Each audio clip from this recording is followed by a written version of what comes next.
Doctor Mohan Varghese, ഇവിടെ ഇപ്പോൾ ഈ വെടിനിർത്തലിനോട് ആത്മാർത്ഥത പുലർത്തുന്നത് ആരാണ് ഇതിനെ അട്ടിമറിക്കാൻ ശ്രമിക്കുന്നത് എന്ന കണ്ടെത്തലാണല്ലോ. നോക്കൂ, ഈ ബന്ദികളെ കൈമാറിയിട്ടില്ല എന്നതാണ് പ്രധാന കാരണമായി ചൂണ്ടിക്കാട്ടുന്നത്.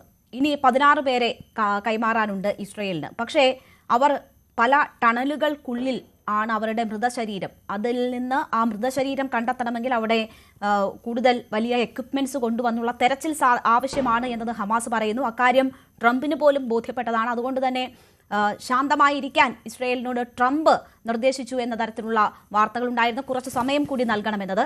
പക്ഷേ റാഫ അതിർത്തി അടച്ചുകൊണ്ട് ട്രക്കുകൾ കയറ്റിവിടാതെ അവിടുത്തെ സഹായം പോലും തടയുന്ന ഇസ്രയേൽ ഈ ഹമാസിന്റെ ആവശ്യം അംഗീകരിച്ചിട്ടില്ല. അവിടെ തെരച്ചിലിന് സാധ്യമായ സാഹചര്യം ഒരുക്കിയിട്ടില്ല. പക്ഷേ അവരെ കുറ്റപ്പെടുത്തുന്നത് തുടർന്നു വരികയാണ്. അപ്പോൾ അവിടെ കരാറിന്റെ ഭാഗമായിട്ടുള്ള നടപടികൾ, ആദ്യം ഉണ്ടാകേണ്ടുന്ന നടപടികൾ, പ്രായോഗികമായ നടപടികൾ ഇല്ലാതെ വരുന്നത് ഇസ്രായേലിന്റെ ഭാഗത്തു നിന്ന് തന്നെയാണോ?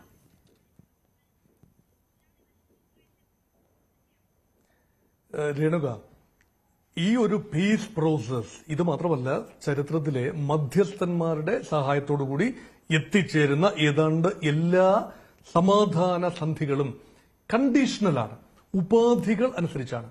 ഇവിടെ 20 ഉപാധികളാണ് വെച്ചിട്ടുള്ളത്.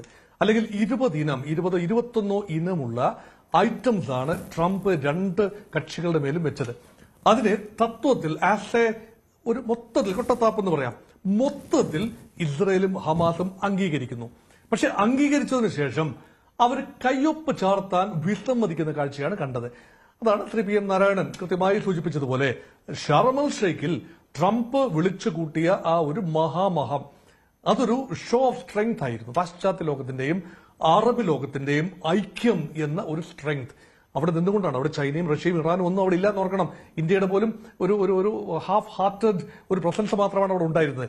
ആ ഒരു സഖ്യത്തിൽ ഉണ്ടാകേണ്ടതാരാണ്? 2 സിഗ്നറ്ററീസ് ഉണ്ടാകണം. ഹമാസിനെ റെപ്രസെന്റ് ചെയ്തുകൊണ്ട് കൃത്യമായ ഹമാസിന്റെ ഇപ്പോഴത്തെ ലീഡർഷിപ്പ് ഉണ്ടാകണം. 2 ഇസ്രയേലിന്റെ പ്രധാനമന്ത്രി ബെഞ്ചമിൻ നെതന്യാഹു ഉണ്ടാവണം. ബെഞ്ചമിൻ നെതന്യാഹു ഇവിടെ പോകാൻ തയ്യാറായി. പക്ഷേ തുർക്കി പ്രസിഡന്റ് തയ്യിദ് എർദോഗാൻ എതിർപ്പ് അറിയിച്ചപ്പോൾ അദ്ദേഹം പിൻവാങ്ങുകയാണ് ചെയ്തത്. അമേരിക്ക തന്നെ പറഞ്ഞു, താങ്കൾ പോയിക്കോളൂ, വരേണ്ട ആവശ്യമില്ല. അങ്ങനെ 2 തർക്കത്തിലുള്ള 2 കക്ഷികളുടെയും സാന്നിധ്യമില്ലാതെ എത്തിച്ചേർന്ന ആദ്യഘട്ടം, ആ ആദ്യഘട്ടം ദുർബലമാകുമെന്ന് മുൻകൂട്ടി തന്നെ അറിയാമായിരുന്നു. അതിപ്പോ ദുർബലമായിരിക്കുന്നു. ഇനി അതവിടെ നിൽക്കട്ടെ. ഇനി യഥാർത്ഥത്തിൽ ഒരു ഇച്ഛാശക്തി ഇസ്രയേലിന്റെയോ ഹമാസിന്റെയോ ഭാഗത്ത് ഒരു ഇച്ഛാശക്തി ഇപ്പോൾ ഒരു ശാന്തതയ്ക്ക് വേണ്ടിയില്ല.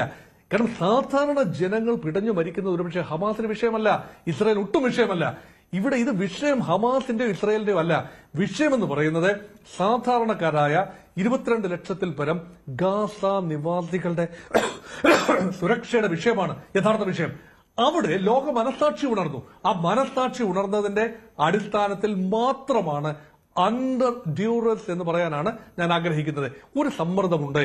തൽക്കാലം ഇസ്രയേലിനെ ഒന്ന് തലയൂരണം. അതിനുള്ള അന്തരീക്ഷം വളരെ ഗംഭീരമായി അമേരിക്ക ഒരുക്കി കൊടുക്കുകയും ചെയ്തു.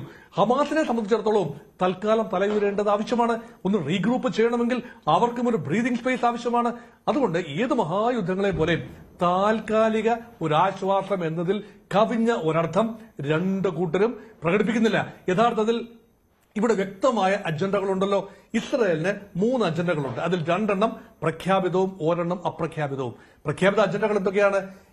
പൂർണ്ണമായി ബന്ദികളെ വിട്ടുകിട്ടുക. ആ ബന്ദികളെ വിട്ടുകിട്ടുന്നത് ജീവനുള്ള ബന്ദികളെ 20 പേരെയും കൃത്യമായി വിട്ടുകിട്ടിയിരിക്കുന്നു. പക്ഷെ ജീവനില്ലാത്ത മൃതശരീരങ്ങൾ 28 മൃതശരീരങ്ങളാണ് വിട്ടുകിട്ടാനുള്ളത്. അതിൽ 13 പേരുടെ മൃതശരീരങ്ങൾ മാത്രമാണ് ഇപ്പോൾ നിലവിൽ വിട്ടുകിട്ടിയത്. അതിൽ തന്നെ 12 എണ്ണം മാത്രമേ ഐഡന്റിഫൈ ചെയ്തിട്ടുള്ളൂ. അതിനർത്ഥം 16 മൃതശരീരങ്ങൾ വിട്ടുകിട്ടാനുണ്ട്. ഇപ്പോൾ ഹമാസ് പറയുന്നു അത് റബിൾസിന്റെ അടിയിലാണ്. ഈ കെട്ടിട അവശിഷ്ടങ്ങൾ, ഇസ്രായേലിന്റെ ആക്രമണത്തിൽ തകർന്ന കെട്ടിട അവശിഷ്ടങ്ങൾക്കടിയിലാണ്. അത് ചികഞ്ഞെടുക്കാനുള്ള സാങ്കേതിക വിദ്യ തങ്ങൾക്കില്ല. അത് ഇസ്രായേലിന്റെ സഹായമോ ലോകരാജ്യങ്ങളുടെ സഹായമോ അതിനാവശ്യമാണ് എന്ന് പറഞ്ഞാൽ അതിനർത്ഥം അത് കുറേയൊക്കെ നേരുണ്ടാവും. പക്ഷേ അതൊരു ഗ്യാപ്പായി, അതൊരു ലാക്യുണയായി, അതൊരു ന്യൂനതയായി, അതൊരു അവസരമായി ഉപയോഗിക്കാൻ ഇസ്രയേലിന് ഇപ്പോൾ കഴിയുന്നുണ്ട്. കാരണം കരാർ ലംഘിക്കപ്പെട്ടിരിക്കുന്നു. ബന്ദികളുടെ പൂർണ്ണമായ കൈമാറ്റം, ജീവനുള്ളവരെ കൈമാറിയെങ്കിലും മരിച്ചിട്ടുള്ള ബന്ദികളെ കൈമാറിയിട്ടില്ല പൂർണ്ണമായും. അതൊരവസരമാണ്. 2, ഹമാസിന്റെ നിരായുധീകരണം കൃത്യമായി നിരായുധീകരണം മാത്രമല്ല ഇസ്രായേലിന്റെ ആഗ്രഹം elimination of Hamas from the face of earth. അത് സാധിച്ചില്ലെങ്കിൽ പോലും താൽക്കാലിക നിരായുധീകരണമെങ്കിലും ട്രംപ് ഉറപ്പ് നൽകിയതാണ്. ഇതാരാണ് ഉറപ്പ് പാലിക്കേണ്ടത്? നേരത്തെ ശ്രീ പി എം നാരായണൻ പറഞ്ഞ പോലെ അവർ ആദ്യം ചെയ്യേണ്ടത് അറബി സുരക്ഷാ സേന, അതായത് ഖത്തറിന്റെയും ഈജിപ്തിന്റെയും നിരായുധീകരണം ഉൾപ്പെടെയുള്ള കാര്യങ്ങൾ രണ്ടാം ഘട്ടത്തിലാണല്ലോ ഡോക്ടർ മോഹൻ വർഗീസ് വരുന്നത്. രണ്ടാം ഘട്ടത്തിൽ നിരായുധീകരണവും ഗാസയുടെ ഗവേണൻസ് ഉൾപ്പെടെയുള്ള കാര്യങ്ങളും ചർച്ച ചെയ്യണം. അതിലേക്ക് കടക്കുന്നതിന് മുൻപ് തന്നെ ഈ വെടിനിർത്തൽ അസാധ്യമാകുന്ന തരത്തിലുള്ള ആക്രമണങ്ങളിലേക്ക് ഇസ്രായേൽ പോവുകയാണ്. നോക്കൂ, ഇവിടെ ഇപ്പോൾ കുറച്ചുകൂടി ആത്മാർത്ഥമായ ഒരു ശ്രമം ട്രംപിന്റെ ഭാഗത്തു നിന്നുമുണ്ട് ഇത് മുന്നോട്ട് കൊണ്ടുപോകാൻ എന്ന് താങ്കൾക്ക് തോന്നുന്നുണ്ടോ? കാരണം വെടിനിർത്തൽ നിലവിലുണ്ട് എന്ന് ആവർത്തിച്ച് പറയുന്നുണ്ട് ട്രംപ്. ഈ പ്രശ്നങ്ങൾ ഈ രീതിയിൽ കലുഷിതമാകുമ്പോൾ അവിടേക്ക് തന്റെ അഡ്വൈസറി ഉൾപ്പെടെ ഇറക്കുന്നു. അടുത്ത ഘട്ടത്തിലേക്ക് പോകുന്നതിനും ഇപ്പോഴത്തെ പ്രശ്നങ്ങൾ പരിഹരിക്കുന്നതിനുമുള്ള ഒരു അടിയന്തര ഇടപെടൽ ട്രംപിന്റെ ഭാഗത്തു നിന്നും ഉണ്ടാകുമ്പോൾ അത് നെതന്യാഹുവിന് കൂടിയുള്ള ഒരു മുന്നറിയിപ്പാണോ? അല്ലെങ്കിൽ നെതന്യാഹു പിടിവിട്ടു പോകുന്നു എന്ന ഘട്ടത്തിലുള്ള ഒരു അടിയന്തര ഇടപെടൽ ട്രംപിന്റെ ഭാഗത്തു നിന്നും ഉണ്ടാകുന്നതാണോ? അങ്ങനെ നോക്കുമ്പോൾ അതൊരു ആത്മാർത്ഥ ശ്രമമാണോ ട്രംപിന്റെ ഭാഗത്തു നിന്നും ഉണ്ടാകുന്നത്? ഡൊണാൾഡ് ട്രംപ് അല്ലേ ആള്. അദ്ദേഹത്തിന്റെ ഭാഗത്ത് അദ്ദേഹത്തിന് ഒരു സെൽഫ് ഗ്ലോറിഫിക്കേഷൻ എന്നത് ആത്മസായുജ്യം അടയുക എന്നതല്ലാതെ യഥാർത്ഥത്തിൽ സമാധാനം ആഗ്രഹിക്കുന്ന ആളാണ് ട്രംപ് എന്ന് ഞാൻ ഒരിക്കലും ചിന്തിച്ചിട്ടില്ല, അങ്ങനെ ചിന്തിച്ചിട്ടുമില്ല.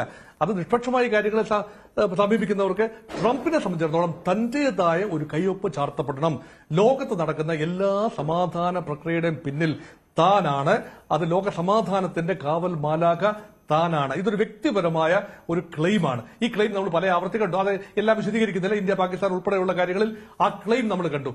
ആ ക്ലെയിമിനുപരിയായി ആത്യന്തികമായി അമേരിക്ക എന്ന രാജ്യത്തിന്റെ ഡീപ് സ്റ്റേറ്റിന്റെ താൽപര്യങ്ങൾ കൺവേർജ് ചെയ്യുന്നത് ഇസ്രയേലിന് അനുകൂലമായിട്ടാണ്. ഇസ്രയേലിന്റെ സുരക്ഷ ഉറപ്പുവരുത്താനുള്ള ആത്യന്തികമായ ഒരു തീരുമാനത്തിൽ തന്നെയാണ് ഡീപ് സ്റ്റേറ്റ് അമേരിക്കയും ട്രംപും എല്ലാം തന്നെ. അതുകൊണ്ട് പുറത്ത് സമാധാനം എന്ന് പറയുമ്പോൾ ഇതൊരു ഹാഫ് ഹാർട്ടഡ് മാത്രമാണ്.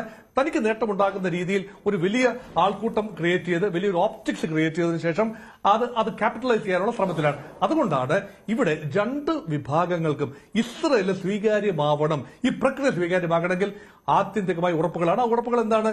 ഈ സമാധാന ഉറപ്പുകൾ എന്ന് പറഞ്ഞാൽ എന്താണ്? ഹമാസ് നിരായുധീകരിക്കപ്പെടുമ്പോൾ സ്വാഭാവികമായി ഇസ്രായേലിനെതിരെ ആക്രമണം ഉണ്ടാവില്ല. അതുപോലെ ഹിസ്ബുള്ള, ഹൂതികൾ, ഇങ്ങനെയുള്ള വിവിധ വിഭാഗങ്ങൾ നിരായുധീകരിക്കപ്പെടണമെങ്കിൽ അവരെ സഹായിക്കുന്ന ശക്തികൾ, ബാഹ്യ ശക്തികളെ കൂടെ കോൺഫിഡൻസിൽ എടുത്തുകൊണ്ടേ പറ്റൂ. ഇറാനെ കോൺഫിഡൻസിൽ എടുക്കാതെ അത് സാധിക്കില്ല. മറ്റ് ചില ഇൻഡിപെൻഡന്റ് വിഭാഗങ്ങളുണ്ട്. ഇവരെല്ലാം കോൺഫിഡൻസിലെടുത്ത് വളരെ സങ്കീർണമായ ഒരു പ്രക്രിയയിൽ ഒരു മൾട്ടിപ്പിൾ ആക്ടേഴ്സിനെ കോൺഫിഡൻസിൽ എടുക്കാതെ ഇപ്പോൾ ചെയ്തിരിക്കുന്ന ഒരു ഷോർട്ട് കട്ടാണ്. അറബി ഇസ്ലാമിക ലോകത്തെ മാത്രം, പിന്നെ കുറേയേറെ ശബ്ദം വെച്ച ഫ്രാൻസിനെയും ബ്രിട്ടനെയും പോലെയുള്ള യൂറോപ്യൻ രാജ്യങ്ങളെ മാത്രം കോൺഫിഡൻസിൽ എടുത്തുകൊണ്ട് ഒരു സമഗ്ര പ്രക്രിയയാണ് എന്ന പ്രതീതി ജനിപ്പിച്ചുകൊണ്ട് ഷാർം എൽ ഷെയ്ഖിൽ കൂടിയ സമ്മേളനത്തിൽ വെച്ച് ബലമായി അല്ലെങ്കിൽ നിവൃത്തികേടിന്റെ പേരിൽ എത്തിച്ചേർന്ന ഒപ്പിടിയിലാണ്. അവിടെ തിളങ്ങി നിന്ന മന്നവേന്ദ്രൻ ഡൊണാൾഡ് ട്രംപാണ്. അതിൽ കൂടുതലൊരു സമാധാന ശ്രമം ഡൊണാൾഡ് ട്രംപ് നടത്തിയെന്ന് തോന്നുന്നില്ല. അതുകൊണ്ടാണ് ആത്മാർത്ഥമായി ട്രംപ് ആഗ്രഹിക്കുന്നുണ്ടോ എന്നതിൽ എനിക്ക് സംശയമുണ്ടെന്ന് പറയുന്നത് ആ അർത്ഥത്തിൽ തന്നെയാണ്.